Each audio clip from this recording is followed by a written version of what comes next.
enaknya di zaman perang. Tidak ada sama sekali enak Ini di mah zaman perang. contohnya ya, ini mah contohnya guru saya aja ngasih-ngasih untuk umatnya itu. Guru saya itu. Daripada dia ini mendingan dia kelaparan untuk umatnya. Bener ya, bener ya tuh kan pendeta Gereja Petani Indonesia digugat tuh karena bagi-bagiannya Ini ya uangnya banyak teman-teman, tuh. nih pendeta gereja Betani Indonesia digugat anaknya sendiri. Anaknya juga Wih, pendeta loh. Itu hubungan ayah sama bapak loh. Coba bayangin Pak. Itu yang kalian bangga-banggakan. iya iya Makanya iya. nggak salah kalau saya mualaf.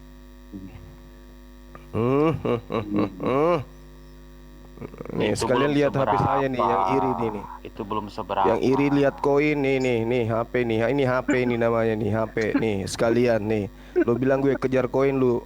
Nenekmu aja bisa ku beli, enak aja lu. Kirain tempat bedak itu bang. Kirain tempat bedak. Nah ini ya bang ya, perbedaan Ini juga yang bang ya, lebih parah ya. antara perbedaan antara lebih domba parah. sama gembala gitu. Bentar Pak Kristolog. Ya mestinya ya, kalau misalkan kita berpikir secara cerdas, antara gembala sama domba, siapa yang memberikan rumput? Itu mestinya gembala memberikan rumput kepada domba. Tetapi ajaran Kristen ini terbalik, malah domba yang memberikan rumput kepada gembala. Jadi gembalanya yang gemuk, dombanya yang kurus. Itu fakta loh. Seorang petinju juara WBC yang bernama Andrew Tate, dia memberikan perpuluhan tiap bulannya itu $20.000. Bayangkan, dipatok $20.000. Silahkan cek kalau tidak percaya. Dan alhamdulillah Andre Tate sekarang bersahadat. Karena dia sudah tidak percaya lagi sama yang namanya ajaran kekristenan. Dan itu fakta, silahkan dicek kalau misalkan tidak percaya. Nah, peninggalan Rasulullah SAW, Rasulullah tidak pernah mewariskan yang namanya emas, dirham, dinar, dan lain sebagainya. Tetapi yang Rasulullah wariskan adalah akhlak, sujud, sholat, sabar, tawakal, dan lain sebagainya. Buktinya apa? Abang tahu nggak cerita hadis riwayat? Ketika anaknya Fatimah, ketika anaknya Fatimah memakai kalung emas, itu Rasulullah cemberut. Rasulullah tidak suka. Akhirnya apa? Fatimah mengetahui raut wajah ayahnya itu tidak suka karena beliau menggunakan emas. Dia jual itu emas. Dibelikan yang namanya budak, dimerdekakan budaknya. Tuh lihat Rasulullah. Mana pernah Rasulullah meninggalkan emas? Ya kan? Kami di sini umat Muslim diajarkan yang namanya rasa malu. Seperti apa rasa malu itu? Jangan seperti Mbak Ucok Tebas. Depan istrinya berani buka celana, berani buka baju, nggak punya rasa malu. Nih, jangan kayak gitu. Ya. Dewa, Wak, supaya kita nggak dibilang kejar koin nih, Wak, nih. Ini tunggangan saya, Wak, nih. Iya. Nih, buat oten di luar sana jangan suka fitnah saya ya. Jangan suka fitnah Bang Suma koin. Nih. Ini untuk anak saya yang pertama tuh. Anak pertama saya masih kuliah semester pertama. Nih untuk Abah ini. Abah Suma, jadi jangan sosok koin, hujat fitnah lu semua. Kere kok mikir-mikir kalau ngomong. Lanjut. Saya pun kemarin dibeliin mobil. Tapi dirobek sama istri itu mobilnya, Bang. Karena istri nggak suka mobil. Jadi saya luruskan ya teman-teman, untuk Ustadz Zuma, Ustadz Wafi, beliau itu punya usaha gitu loh. Jadi ya wajar lah kalau beliau punya sesuatu diperoleh dari usahanya gitu. Jadi kalau mamanya teman-teman mau nyari rumah, silahkan hubungi Ustadz Zuma sama Ustadz Wafi di daerah sana gitu, di daerahnya masing-masing. Nah, betul. Yang di Makassar butuh rumah, khususnya mualaf, saya bebaskan biaya semuanya. Anda tinggal masuk rumah, tinggal cicil aja gitu.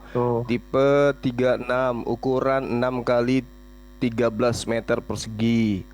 Oke, tanpa biaya sama sekali. Tanpa biaya kalau pingin ini. Allahu Akbar. Kalau mau rumah gitu. Saya nyari tipe 38 ada, Bang. 38 lah. 36. Buat istri Ya. keberapa Bang Dewa? Bang Dewa. Bukan sombong ya teman-teman, belakangnya bukan ada B sombong, sama C. cuman karena Dewa itu ngaco. sering difitnah aja. Karena kita sering difitnah koin. Jadi saya kabarin, ini saya Januari tanggal 1 bangun 77 unit. Ya, milik sendiri gitu loh, tanpa bantuan bank. Jadi kalau Anda itu fitnah-fitnah koin nggak zaman Mantep sekarang ini. kalau- Jadi saya bukan kalau sombong ya teman-teman. Bang Juma, Bukan sombong ya, ini Bang hanya Juma, sekedar informasikan Bang Juma. kepada teman-teman. mantep, tidak ada bantuan bank itu. Salut saya. Insya Top, Allah. Tetap lurus itu, ajaran yang lurus itu. Hmm. Ya, baik Bang Itu Juma, mungkin di ajaran sini yang ada lurus itu. teman-teman yang mau naik. Dewa juga mau buka koma, mau Dewa reaksi juga mengenai masalah koin ini. Terima kasih banyak kepada Bang Juma, kepada semuanya. Dan Ya. Dewa pun nggak bisa lama karena 1 jam ke depan Oke. ada acara pelelangan kacamatanya Abu Jahal sama sendalnya Firaun. Mau ke Terima Singapura. kasih banyak semua. Ya. Itu ajaran yang Makasih banyak. lurus. Assalamualaikum warahmatullahi wabarakatuh. Waalaikumsalam warahmatullahi wabarakatuh. Waalaikumsalam. Masalah hal perpu saya bongkar lagi ya. Ini dari pihak mereka ya, bukan dari pihak kita. Iya, silakan Bang. Ternyata tempat ini dijadikan sebuah bisnis yang saya garis bawahi. Ciptaan siapa ini? Nih, pengantarnya. Ini penulisnya ya. Di pihak Oten. Mereka buka-bukaan loh bahwa gereja sendiri itu jadi bisnis. Karena apa? Persaingan. Nih covernya, cek saja. Metanoia. Penerbitnya ya. Oke, kita buka. Oke. Biar teman-teman tahu ya, bahwa ternyata di internal mereka itu pun menjadi sebuah permasalahan loh. Makanya wajar banyak tempat-tempat ibadah mereka. Nih, persaingan ini menimbulkan kegamangan bahwa ada gereja yang jemaatnya semakin hari semakin berkurang. Tetapi ada pula yang semakin bertambah. Selain karena perpindahan tempat, tinggal penyusutan jemaat di sebuah gereja bisa disebabkan oleh, nah ada 2 hal. Pertama, karena domba yang hilang. Alasan pertama, gereja dengan jemaat yang jumlahnya semakin berkurang dapat diibaratkan dengan kawan domba yang hilang. Otomatis perpuluhan pun berkurang atau hilang. Domba itu tersesat karena ia tidak lagi mau beribadah di gereja semula. Secara langsung atau perlahan-lahan, ternyata mereka tidak lagi mau beribadah ke gereja semula. Alasan kedua, karena domba itu dicuri. Masa dicuri sama muslim? Sama sesama Oten. Artinya jemaat yang dahulu beribadah di sebuah gereja sekarang beribadah di gereja lain. Jelas ya teman-teman semuanya. Inilah faktor kenapa banyak di daerah kita muslim mayoritas banyak gereja-gereja dibuat. Karena memang sejak awal gereja itu dijadikan sebagai bisnis nih bukunya dari pihak mereka ya. Jadi jangan heran kalau Waalaikumsalam warahmatullahi jelas ya wabarakatuh. teman-teman semuanya. Assalamualaikum warahmatullahi wabarakatuh. Assalamualaikum warahmatullahi wabarakatuh. Saya tadi dengar ada yang bilang 1 dinar 50.000. Siapa itu? Saya. Bang Nih, Rehat, ya. Bang. Bang. Ini 1 dinar Farudin. Kuwait ya. Ini belum disampaikan nih, sebentar. Bukan, yang dibahas itu dinar di dalam hadis Rasulullah, bukan dinar Kuwait. Salah jenengan. Iya, makanya tadi bertanya karena dia nggak tahu. ya Hitungan udah saya sekarang sampaikan itu ini. Dinda. Maksudnya hitungan sekarang. Enggak, Bang. Yang dibahas 1 dinar sedekah Rasulullah di dalam hadis sunnah-sunnah itu dinar emas, bukan dinar Kuwait, bukan. Jadi kalau gampangannya ginilah, kalau kita ingin tahu 1 dinar itu berapa, lihat di Shopee. Jenengan beli 1 dinar emas ya di Shopee berapa? Antara 4 juta dan 3.600.000 sampai 4 juta lebih. Itu maksudnya di hadis Rasulullah, bukan dinar Kuwait. Dinar Kuwait tidak pernah dibahas dalam hadis Rasulullah. Dari A sampai Z tidak pernah dibahas. Saya takutnya begini, Artinya takutnya orang-orang menyangka 1 dinar itu benar-benar 50.000, padahal Rasulullah tidak begitu. Kalau nggak begitu, maka kata Rasulullah, "Faliyatabawa maq'adahu minan nar." Bersiaplah tempat duduknya di neraka. Karena Rasulullah tidak mau ngomong gitu. Gitu. Bukan dinar Kuwait maksudnya. Ya itu hanya perumpamaan saja tadinya untuk si Ehad. supaya dia tersadarkan karena dia fitnahnya itu beratnya kepada baginda Rasulullah Muhammad sallallahu alaihi wasallam. Kalau dinar emas ya pastilah kita nggak ragukan lagi harganya. Karena itulah ayatnya kan udah jelas tuh ayatnya. Dan jika kalian tidak sanggup, mereka tidak sanggup, maka Allah sesungguhnya Maha Pengampun kan gitu. Iya. Fa illam tajidu fa innallaha ghafurur rahim. Iya, terkait dengan nilainya, jumlahnya, ya itu hanya persepsi kita aja tadinya. Dinda lihat tidak tadi Torosoki? Gila Iya. bener bikin malu. Kenapa, Bang? Waduh, dia ngemis-ngemis koin sampai, waduh, tanya aja Bang Raden itu, aduh gila Udah betul. biarin. Minta 2.000. Udah mah, jangan Minta 2.000 dibahas koin. lagi udah. Baru bisa dinaikkan. Biarin.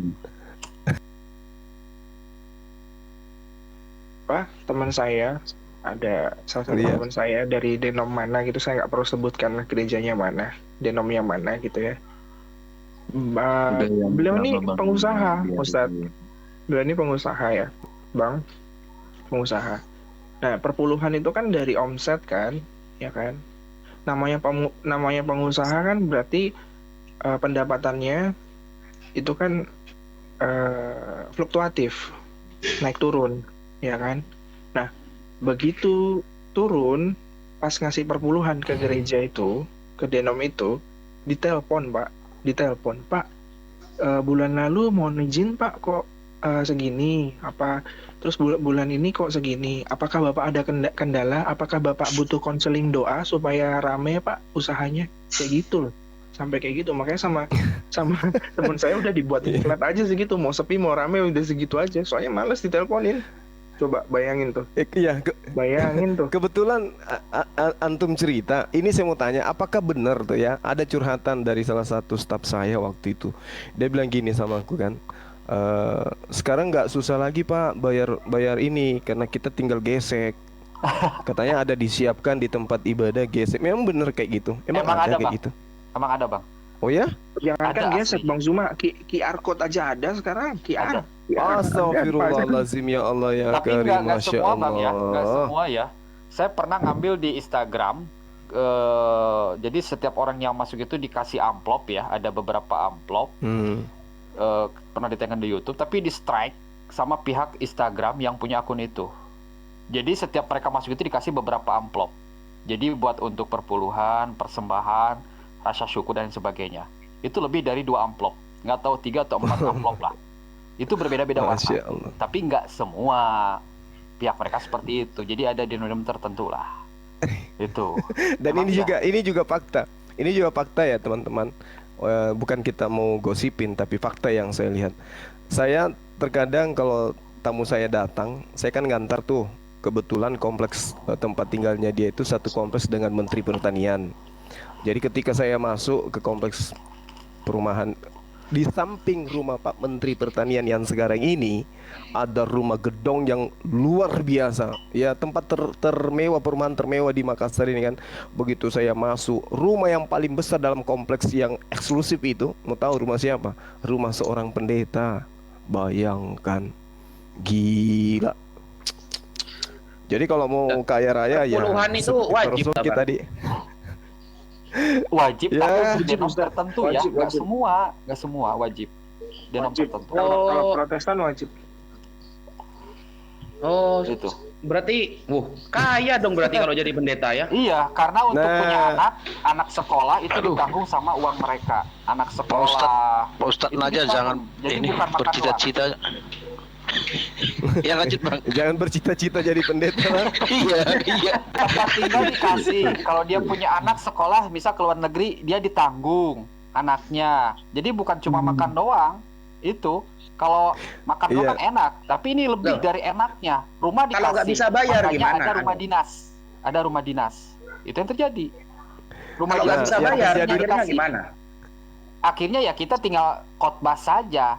Nanti perpuluhan datang. Itu cuma perpuluhan, belum lagi persembahan. Ada persembahan lagi, beda lagi. Kalau perpuluhan itu sebulan sekali ya. Kalau persembahan itu setiap mereka contohnya punya rezeki, yaitu bisa bisnis lancar nih, atau pertaniannya nih bagus. Nah, mereka kasih persembahan. Itu seminggu sekali ada pula. Terus ada Gimana pula yang kalau- pakai piring. Iya, maksud Pak Ustadz Najat tadi, Bang Farudin, bagaimana kalau nggak bisa bayar dan kalau nggak mau bayar, begitu Bang? Nah, itu ada pula dari pihak mereka bentar, yang bentar, menyindir. teman-teman. Bentar, teman-teman. Bang Raden, mohon izin saya turunkan dulu ya, Bang. Ada guru saya dibawa soalnya. Teman-teman yang belum sempat saya naikin, mohon maaf karena ini udah hampir Jumatan di sini ya. Iya. Di mana kalau Bang ya, kita buka donasi buat gereja garis lurus gitu Bang. Nanti Oh, ada jangan. perpuluhan. Janganlah. Karena itu ada yang Atau memang, kita buka donasi masuk untuk kepada pendeta pihak Torosoki. lain. Gini Ustadz aja. Ustadz Wafi, Assalamualaikum warahmatullahi wabarakatuh. Waalaikumsalam warahmatullahi wabarakatuh. Afwan. Jadi orang-orang yang nggak mampu untuk bayar perpuluhan itu Ya, nanti Guru Das, silakan. dimodalin tahun kan sama jemaatnya dia sampai dia mandiri. Nah kalau sudah ada berpenghasilan mereka akan bayar perpuluhan secara mandiri seperti itu. Iya. Dulu juga ada teman, ada staf saya selalu izin pulang cepat, iya kan? Saya jadi bertanya, kamu kenapa selalu setiap hari kayak gini selalu izin cepat? Apa kata dia? Saya harus ini cepat pulang karena saya ibadahnya masih numpang di gereja ini. Loh, masih numpang? Maksud lu apa? Iya Pak, sebenarnya saya dari sekte ini tapi karena gerejanya saya jauh jadi saya numpang di situ. Loh kok ada istilah numpang? Nah ujung-ujungnya ternyata itu terkait dengan itu tadi, pembayaran kayak gitu. Ya itu benar atau tidak wallahu alam, itu yang pasti dia selalu izin sama saya selalu pulang cepat. Alasannya karena mau numpang ibadah. Nah apakah itu benar Saudara Vincent? Adakah yang kayak begitu numpang ibadah gitu? Karena beda denom kali ya atau apa gitu? Bisa jadi Ustadz itu. Makanya Torosoki denomnya apa Bang? Wah itu nggak tahu sih, harus ngobrol sih lebih lanjut. Karismatik kok nggak salah. Karismatik. Kan Ustadz Wafi ada pendeta yang kaya. Itu yang pendirinya gereja yang di atas mall-mall biasanya. Depannya T. Itu kan dulu muslim, haji, terus murtad. Jadi pendeta dia. Kaya raya itu Ustadz. Kaya raya Gara-gara banget. duit ya. Inisialnya P. jadi pendeta Pendeta P. Iya, itu kaya raya katanya kesaksiannya yang lihat Yesus katanya kan gitu kan. Pendeta P. Oh. Iya. Pendeta P. Pariaji almarhum sudah meninggal orangnya. Itu dulu muslim itu, Pak Haji itu. Terus mendirikan gereja Tiberias sebanyak tuh. Kesaksiannya beliau tuh kan hampir rata-rata di atas mall besar di kota besar pasti ada tuh gereja T itu. Kalau kayak Luga itu gimana ya? Wah kalau Itu itu dia mah cuma ngaku-ngaku aja. Luka bukan pendeta.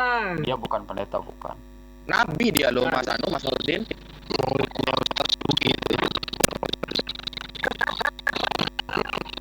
Kalau Nabi mungkin bukan perpuluhan ya, separuh hak gaji mungkin ya. Iya. Jadi gini loh ya, kalau ibadah di dalam Islam itu kan artinya menyerahkan diri kepada Allah SWT. Nah ibadah di dalam Kristen artinya kamu harus bayar. Kalau nggak bayar nggak ada pelayanan, nggak ada sakramen, kan begitu. Makanya jangan heran kalau banyak gereja-gereja kecil bertumbuhan. Kenapa begitu? Karena orang-orang yang misalnya kuli-kuli sawit dan sebagainya yang sepatunya buluk, dasinya kumel, ini ketika mau masuk ke gereja di mana di situ gereja-gereja besar yang masuk ke sana pakai mobil gitu ya, mereka itu minder dari tampilan, minder dari perpuluhan begitu, sehingga orang-orang yang merasa minder ini membentuk gereja sendiri kecil-kecil dulu ya. Nah seperti itu. Saya ada teman di sini namanya Marga Malau. Saya tanya, kenapa bang nggak pernah ke gereja lagi bang? Gimana saya mau ke gereja? Ya itu gerejanya kebetulan gerejanya itu gereja besar gitu ya, yang banyak mobil, orang berdasi, orang berduit semua lah. Bagaimana saya mau ke gereja? Motor saya butut katanya kan, sepatu saya kumel, gereja saya seperti ini, perpuluhan saya kecil, nggak dipandang di gereja itu, makanya dia malas ke gereja. Begitu, memang ini terjadi, fenomena seperti ini terjadi. Sampai Di gitu kan Kristen ya. tuh seperti itu. Iya, betul. Ini cerita dari kawan saya sendiri, Marka Malau itu ada. Wow, sinyal kemana nih ini? Wow. Terus gimana nasibnya ya orang-orang Kristen yang anggaplah fakir, miskin, dan rumahnya dekat gereja besar gitu? Saya nggak mau tanggung jawab Ada ya. di sini ada gereja HKBP, depan rumahnya gereja HKBP itu. Tapi dia ke gerejanya itu 30 kilo jauhnya dari rumahnya. Padahal di depannya gereja HKBP. Ada ini di sini. Kayak begitu tuh ada. Nggak mau tanggung jawab saya. Peternakan sebelah itu lari. Gimana itu? Ini kalau di komalnya mereka ini, mereka ada pasti aku di-kick juga teman-teman yang ini, yang diblokir juga, yang kasih singa kayak gitu, diblokir bang. Ya. Iya, Gila iya nggak tuh? betul. Iya. Diblokir gila. Sampai segitunya gitu loh. Padahal ya Allah, apa sih Ini mereka Ustadz, ini sampai segitunya?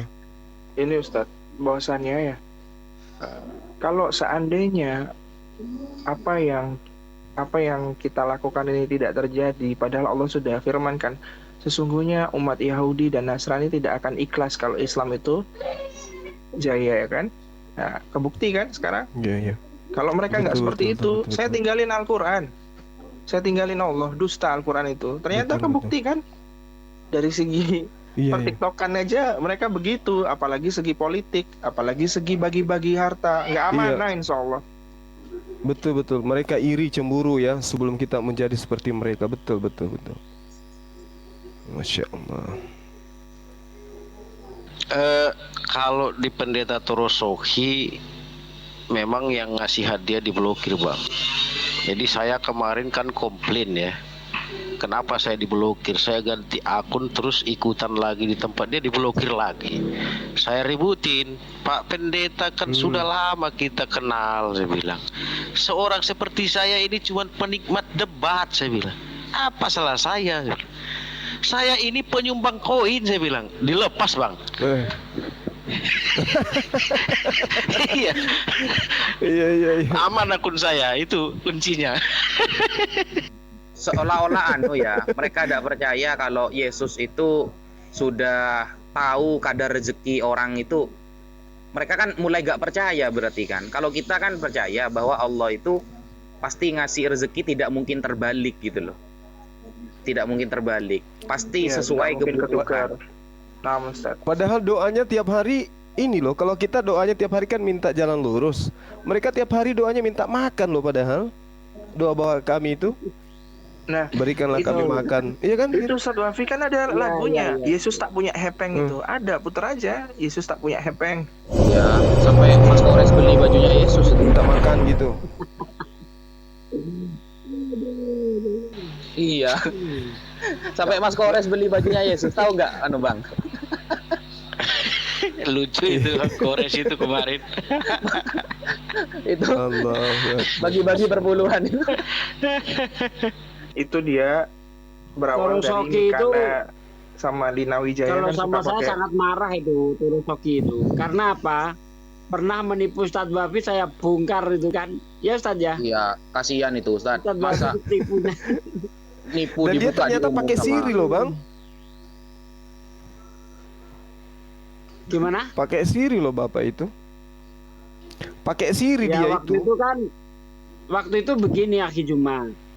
Pendeta Torosoki itu ngomong sama Ustadz Wafi, adakah manusia yang berani berkata kuduslah kamu karena aku kudus selain Yesus?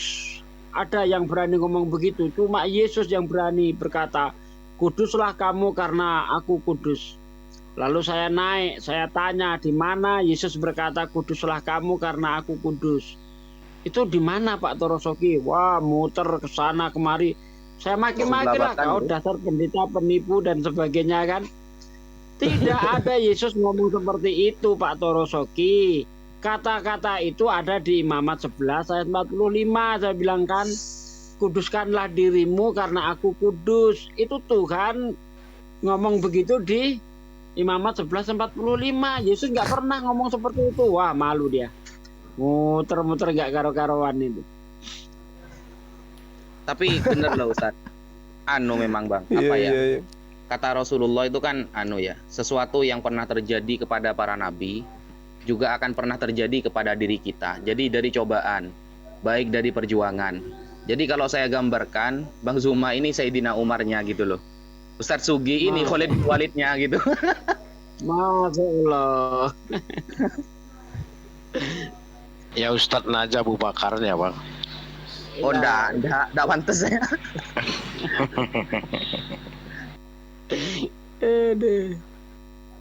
Yang jadi Abu Jahal siapa Ustaz Wafi? Nah, Aku usul. Ada Abu Janda. Ya enggak, Abu Jahalnya aku usul ini apa Mikana itu kayaknya yang pas karakternya. ya Usailama Al-Kadzabnya ada yang ngaku nabi juga. Nah, betul. Kemudian yang melintir-melintir hadis kayak Herdi itu ada juga di zaman Nabi. Jadi lengkap gitu. Sama Petro Ustaz, Iya. Petro satu lagi. Petro Munte ya. Bililin. Lengkap ya, lengkap. Astagfirullah.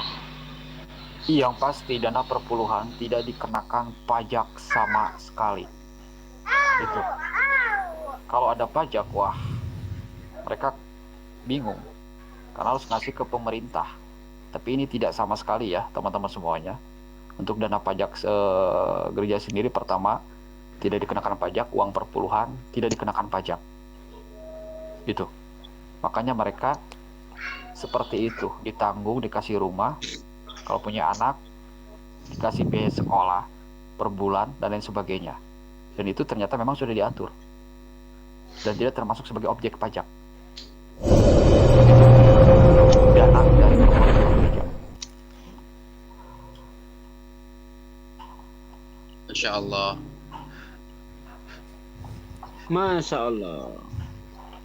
Dalilnya nih, dalil ya, saya nggak ngarang ya, di nusahati.com.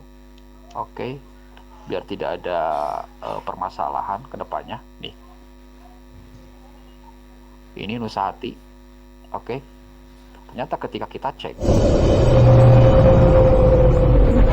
nah,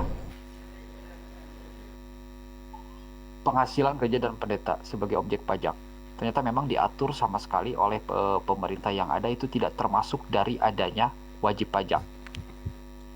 Maka berkala tersebut dan penghasilan diperoleh oleh gereja bukanlah merupakan objek pajak.